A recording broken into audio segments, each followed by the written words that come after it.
Вы слушаете «Радио Крым Реалии». Совместный проект «Радио Свобода» и Первого канала Украинского радио.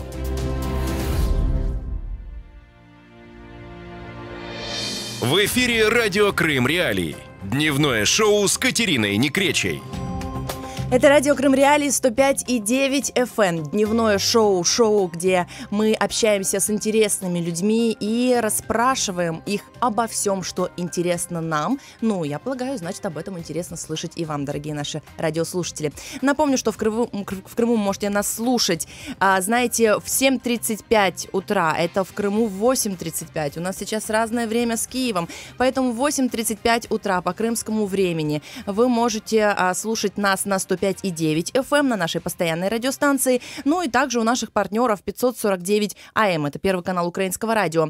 И каждый день с понедельника по пятницу в 13:10 в прямом эфире дневное шоу. И вы можете звонить нам по номеру телефона 8 800 10 06 926. Это бесплатный номер для жителей Крыма. 8 800 10 06 926. Запишите его, даже если вы слышите эту передачу в повторе, потому что вас могут заинтересовать какие-то гости или темы. Вы можете всегда позвонить нам, дать свой комментарий, предложить свои темы, ругать нас, хвалить нас. Мы ко всему готовы. Еще раз напомню, номер телефона 8 800 10 06 926. Ну и номер телефона студии для жителей материковой части Украины 044 490 29 05. Гость эфира. И в нашей студии сегодня, конечно же, есть гость эфира. Раз есть джингл «Гость эфира», значит, и гость эфира в студии есть. Это Арсен Жемадилов. Здравствуйте, Арсен. Добрый день. Сейчас мы вас титруем так. Советник главы Меджлиса крымско-татарского народа. Правильно? Все правильно. А, конечно, мы сегодня поговорим и о вас, и о вашей карьере в Киеве, потому что за эти 3 года у вас были разные, скажем так, титры, я назову это по-журналистски, да, у вас были разные должности, и, конечно, мы постепенно обо всем поговорим, но и первый вопрос к вам, как настроение? Отлично. Неожиданный вопрос. Да. Это хорошо, что отличное настроение, значит, вы, возможно, будете благосклонны к действительно откровенному разговору. Потому что, конечно же, для чиновника, для людей публичной профессии, для журналистов разговор о себе, он может быть в некоторой степени, конечно, более привычным, чем для обычного человека, который не ведет столь публичную деятельность, да, но все равно это всегда менее, может быть, комфортно, чем если бы говорить просто о работе, об общественной деятельности, да, о каких-то публичных моментах. Но сегодня, я думаю, что у нас должно получиться соединить и то, и другое.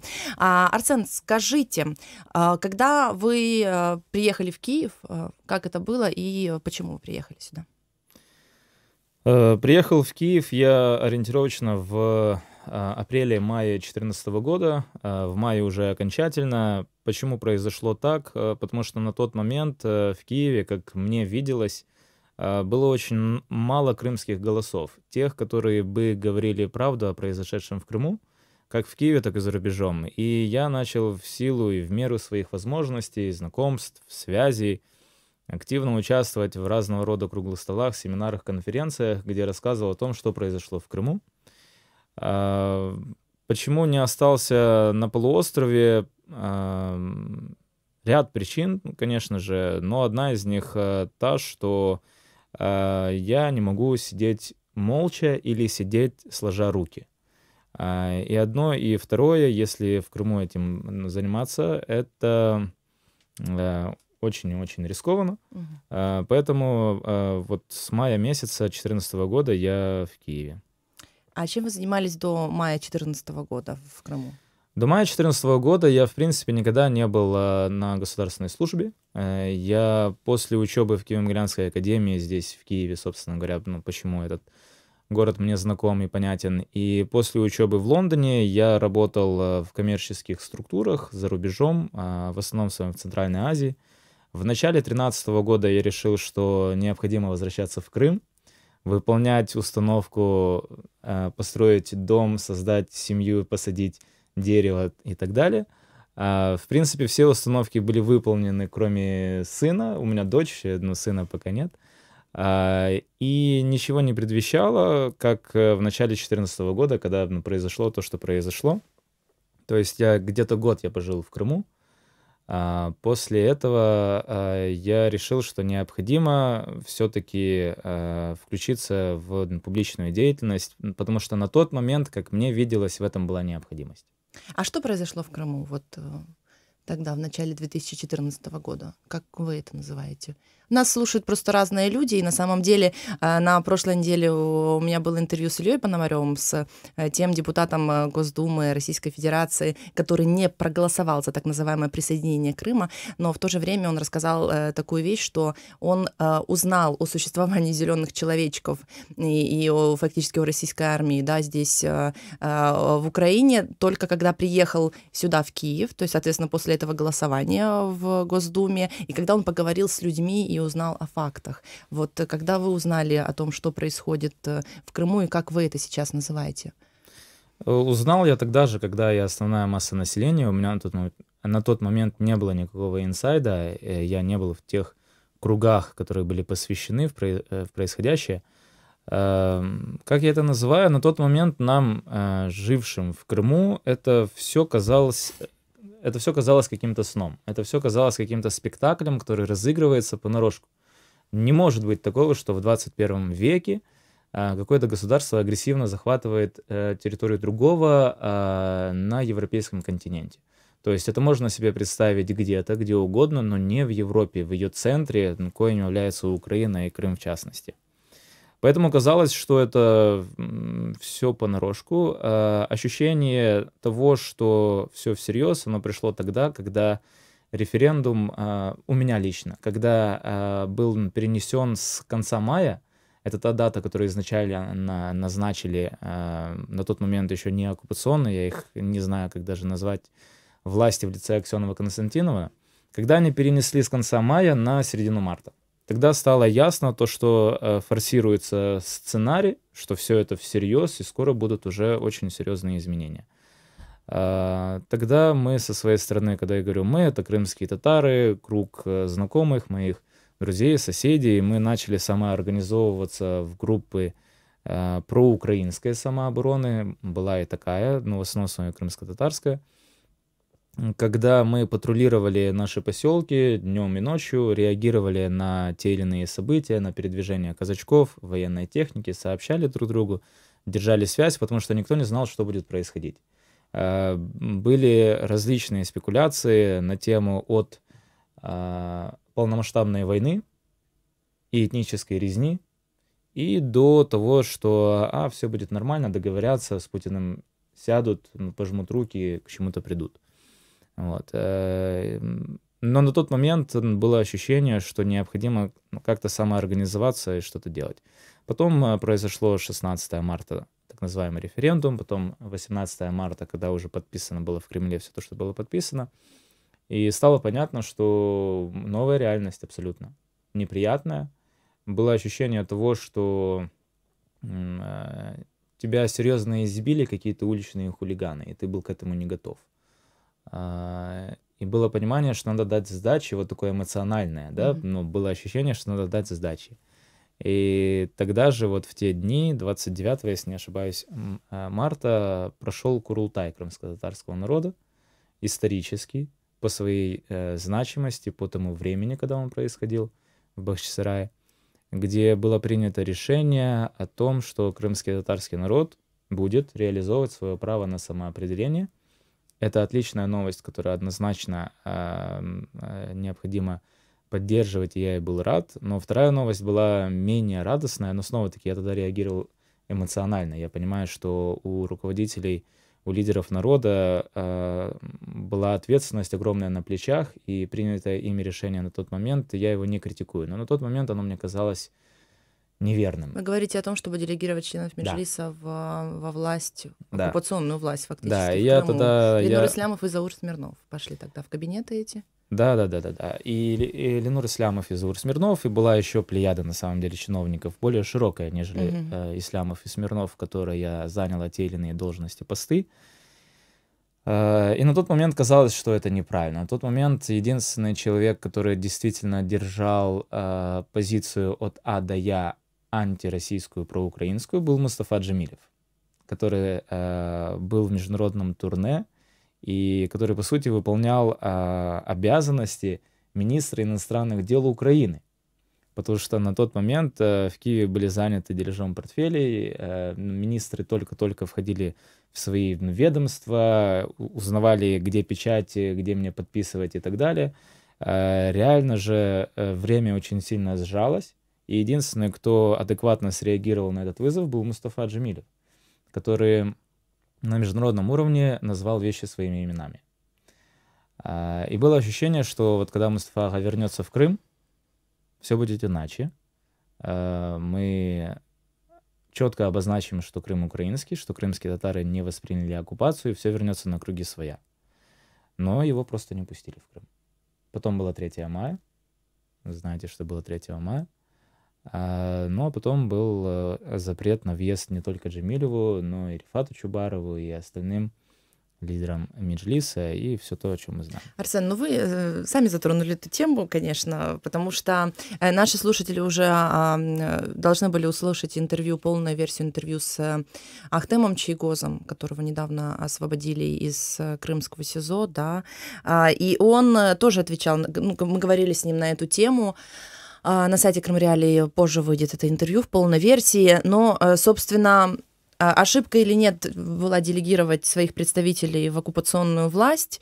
Это такой вопрос, который еще будет обсуждаться, вероятно, и разные точки зрения на этот счет будут высказываться. Но вот вы говорите, что Мустафа Джемилев в это время фактически исполнял роль министра закордонных справ Украины, говорил о том, что происходит в Крыму, освещал эту тему, а в то же время вот в Крыму там Ленур Ислямов дает интервью Крыминформу о том, что Крым это субъект России, это вот такая новая реальность, надо с этим жить. Вот как это... Ну, это какой-то диссонанс у меня вызывает, если честно. Как это все для вас складывается? Складывается ли в один такой пазл картины того, что происходило в эти дни? Наверное, по прошествию какого-то времени уже складывается. Почему так? Как ни странно, роль украинского государства, которое проявило абсолютное беззубие, неготовность к произошедшему, в том числе в лице нового руководства в Киеве, которая вместо того, чтобы дать четкий посыл и сигнал, что мы ни в коем случае не признаем, и не просто не признаем, мы будем бороться за Крым.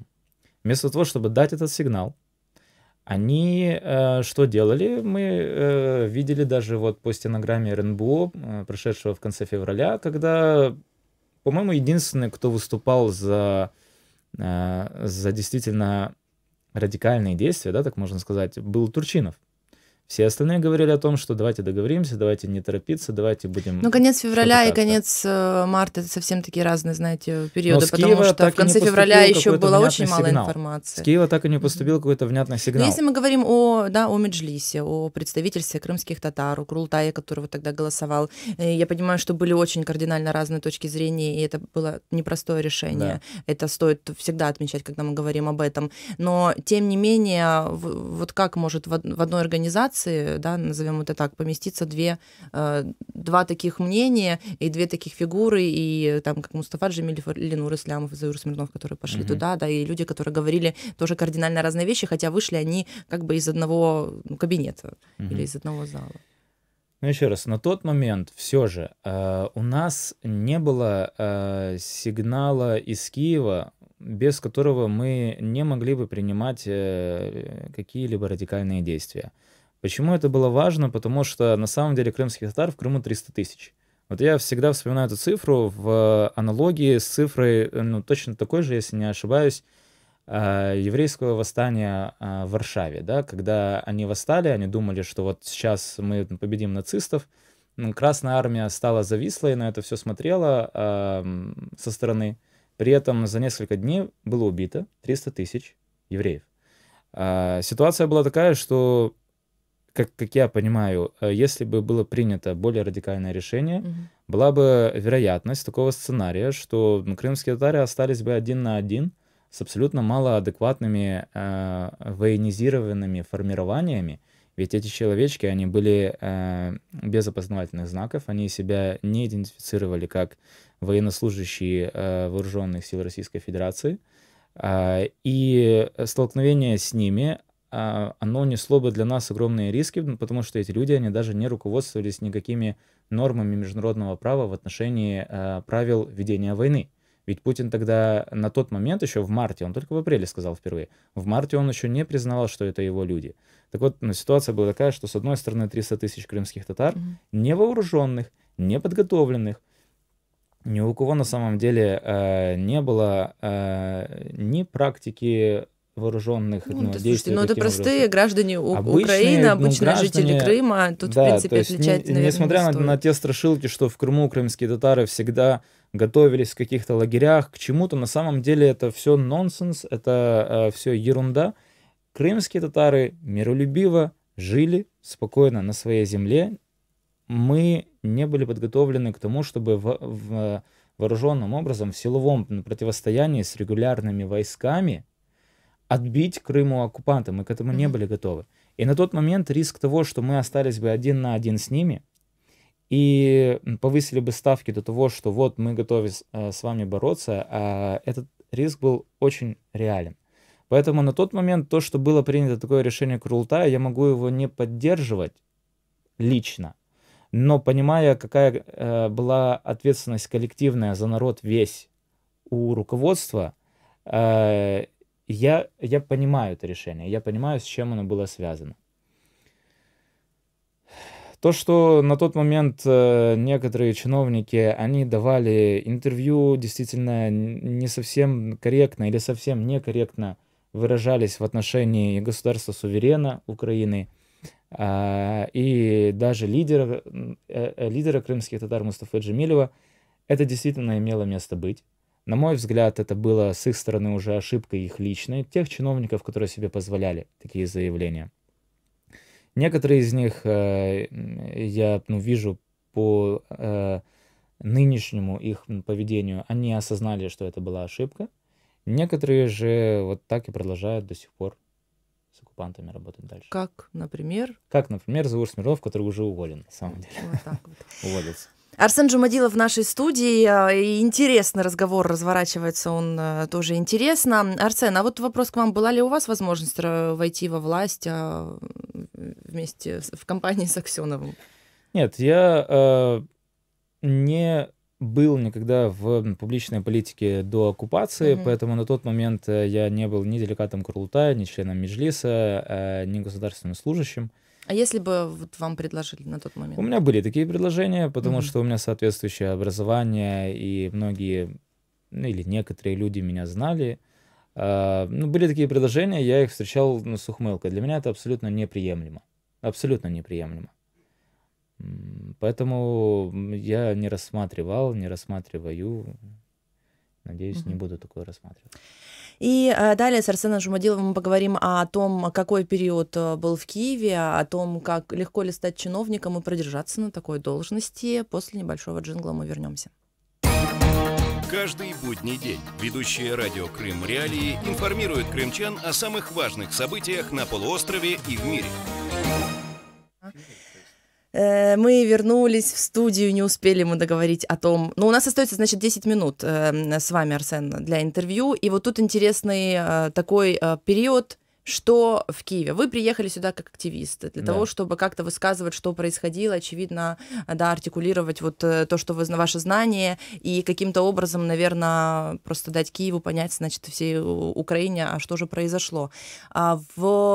Вот как с активиста вы превратились в чиновника? Потому что я помню еще в 2014 году, мне кажется, я впервые у вас записывала какой-то короткий комментарий, уже здесь, в Киеве, вы работали в администрации президента. Я так полагаю, вместе с Мустафой Джемилевым, да, который был... тоже ВП, и, собственно, как вас позвали? Это потому что вы тесно сотрудничаете с Мустафой Джемилевым. Как происходит вот такой вот карьерный рост? Потому что попасть в администрацию президента на любой должности, мне кажется, что это в любом случае такой прыжок. На самом деле, наверное, скорее нет, чем да. Почему? Потому что обычная должность зав. Отдела обеспечения уполномоченного президента Украины по делам крымско-татарского народа. Это должность, которую новоизбранный президент Порошенко в 2014 году летом создал для того, чтобы в администрации президента была какая-то экспертиза по Крыму и по крымским татарам. Уполномоченным, собственно говоря, при его согласии был назначен Мустафа Ага Джемилев. Я Мустафа Ага знаю давно, и он меня знает давно, еще со времен, когда мы, будучи студентами, крымскими татарами, в начале нулевых в Киеве делали все различные мероприятия. Тогда в составе общественной организации у нас была такая «Безым Крым» она называлась. И, ну и сейчас она есть, на самом деле, «Наш Крым». Не Крым наш, а «Наш Крым». Мы это раньше сказали. Вот. И он еще с тех времен, в принципе, знал меня. Летом 2014 года, когда обозначилась необходимость укомплектовать отдел обеспечения его деятельности, это небольшой отдел, 5 человек, включая заведующего, он мне предложил его возглавить. На тот момент, как я и говорил, в Киеве было очень мало и людей, и экспертизы по Крыму, поэтому я, наверное, буду абсолютно реалистичен в оценке своих заслуг на тот момент, что просто не было на самом деле людей. То есть кого назначить, кто имеет соответствующее образование, языки, там, я не знаю, у кого правильная гражданская позиция. Арсен, давайте его назначим, попробуем. Так я и стал чиновником. За время работы в администрации президента мы провели ряд мероприятий. Одно из них, которое дало начало работе над законопроектом о статусе крымско-татарского народа, для меня особо важно и значимо. Мы провели конференцию, где сказали, что давайте уже прекратим скиглить, да, как говорил один из бывших премьер-министров, по поводу того, что статус крымско-татарского народа не урегулирован. Давайте разработаем хороший, качественный законопроект и проведем его в Раде, с тем, чтобы уже наконец-то поставить точку в этом вопросе. Сколько можно? 23 года прошло, оккупация уже свершилась, а крымско-татарский народ еще без статуса, который был бы урегулирован адекватно в национальном праве. И с тех пор и началась, собственно, работа над вначале законопроектом о статусе крымско-татарского народа, которая во многом стала предтечей работе над изменениями в Конституцию Украины в разделе 10 «Автономная Республика Крым», той работы, которая сейчас, собственно говоря, и выполняется рядом экспертов, политических деятелей, представителей крымско-татарского народа, в которой я принимаю активное участие. И вот, как мне видится, то, что мы начали еще в декабре 2014 года, вот именно нашим отделом администрации президента, совместно с рядом коллег, эта работа вот на завершальном ее этапе, потому что текст изменений или проект изменений в Конституцию, он практически готов. Я предполагаю, что ориентировочно через неделю или две он будет уже выноситься на публичное обсуждение вначале на рабочую группу, затем на Конституционную комиссию. Если Конституционная комиссия его поддержит, этот текст ляжет на стол президенту для того, чтобы тот, соответственно, вносил его в Верховную Раду. Если можно очень коротко, этот текст вызывает много вопросов, насколько я знаю, у народных депутатов Украины, потому что они не понимают... Сразу скажу, для того, чтобы мы не тратили на это время. Да. Текст, которого нет, не может вызвать много вопросов. Идея вот того, что крымские татары хотят свою автономию, для многих звучит как идея там какого-то сепаратизма. Это вот реально вот то, что рассказывают. Наша проблема в том, что мы все или наши некоторые политики, они мыслят заголовками. Угу. На самом деле, не увидев суть, не поняв начинку, не надо реагировать на обертку. То есть они еще не видели, а когда они увидят? Это будет ориентировочно через неделю или две, когда оно будет вынесено в рабочую группу. И после этого будут обсуждения. После этого это будет уже вынесено в публичную плоскость. Сейчас я не хотел бы даже давайте мы вернемся к этой теме позже. Я поняла вашу мысль, что действительно, если нет текста по заголовкам, судить рано. Да, это интересно, еще эфиры у нас в будущем, будем говорить на эту тему. Вы работали в команде Михаила Саакашвили? Да, в 2015 году, летом, когда из Крыма приехал ряд политических деятелей, общественных деятелей, крымских татар, не крымских татар, на самом деле я понял, что нет такой острой необходимости в работе в данном направлении, потому что есть уже критическая масса людей, которая отлично данный вопрос актуализирует на высоких уровнях. На тот момент такое стечение обстоятельств: Саакашвили становится губернатором, объявляет конкурс на глав райгосадминистрации.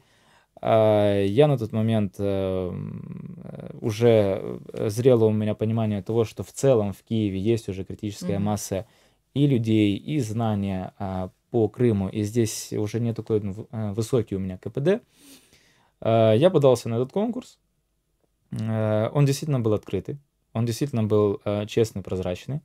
Мое понимание такое, что закон о государственной службе, где потом были выписаны уже конкурсы на законодательном уровне, он был вдохновлен в том числе данными конкурсами Саакашвили. И я прошел на Беляевский район Одесской области, стал главой райгосадминистрации летом 2015 года, за что я благодарен и Михаилу Саакашвили, и президенту Порошенко. Я говорю их через запятую. На тот момент это была одна единая команда, это была административная вертикаль, которая на тот момент, как мне видится, отлично работала, всколыхнула очень многие проблемные вопросы Одессы и Одесской области. Но то, что потом произошло, мы все знаем. А сколько вы успели поработать на своей должности? Немногим более 1,5 лет. За это время мы вывели район с 9-й позиции на 1-ю позицию в области. За это время мы провели ряд антикоррупционных мер. Впервые в район зашли те компании, которые до этого никогда не подпускались к бюджетным средствам, начали работать. Мы провели земельную инвентаризацию, мы запретили поборы в школах. Мы сделали, как мне видится, неплохие реформы в районной системе здравоохранения, в том числе в больнице до сих пор. Сейчас мы реализуем некоторые проекты совместно с ТИКой, с турками, где было установлено новое оборудование. Мы поломали, как мне видится, схемы, которые десятилетия в этом районе вымывали из него бюджетные средства. Это было все непросто, это было под шквалом критики, это было под шквалом в том числе угроз, это было на грани физического противостояния, но это было классно. Вы себе ставите плюс? Я ставлю плюс не себе, я ставлю плюс нашей команде. Я благодарю Бога в первую очередь и тех ребят, которые присоединились ко мне. Это 3 крымских татарина, нас там было 4. И это местные украинцы, и не только украинцы, там и молдаване, и болгари, и русские, которые поверили в то, что страна меняется, давайте ее менять. Давайте ее менять, не ожидая, что в центре когда-то кто-то что-то сделает за нас, а мы можем очень много что делать вот здесь, на местном уровне. И вот за 1,5 с лишним года, как мне видится, и по формальным признакам, то, что я сказал, что мы с 9-го места прыгнули на 1-е место, и по ощущениям мы справились с этой задачей. Сейчас, если можно, просто в режиме блиц, согласны ли вы сейчас с позицией Михаила Саакашвили в отношении, с его политической позицией, да, потому что он выступает явно таким ярким оппозиционером? Скажем так, я не поддерживаю Михаила политика. И сейчас вот вы являетесь советником главы Меджлиса крымско-татарского народа. Для вас эта должность и отсутствие чиновничьего статуса это скорее минус или плюс? Это скорее дань тому, что необходимо доделать из того, что мы начинали в 2014 году. Именно изменения в Конституцию Украины и дальнейшее урегулирование статуса крымско-татарского народа и Крыма в целом. Дальше вы хотели бы работать чиновником где-то в любом регионе, я так понимаю, Украины? Вы можете быть где угодно, насколько я понимаю, потому что то вы на Одещине, то вы в Киеве. То есть вы готовы? В целом, скорее да, хотя я не думаю в таком контексте, что вот куда бы мне поехать. То есть с чем вы связываете себя больше, с Меджлисом, с этой деятельностью, или все-таки вы готовы стать чиновником какого-то высокого ранга? Я это не противопоставляю, потому что на самом деле крымско-татарский народ — это составная часть украинского народа в целом. Крым — это Украина, соответственно, опыт крымских татар не только меня, потому что всегда речь идет о том, что надо не только себя обучать, но и тех ребят, которые с тобой рядом. Спасибо большое. Арсен Жумадилов, советник главы Меджлиса крымско-татарского народа в нашей студии. Нам не хватило 30 минут, конечно, но я думаю, что пока вы в Киеве, а радио Крым Реалии на частоте 105,9 FM, у нас будет всегда возможность пообщаться. Спасибо нашим радиослушателям 105,9 FM или онлайн 24/7 на сайте Крым Реалии. Оставайтесь с нами.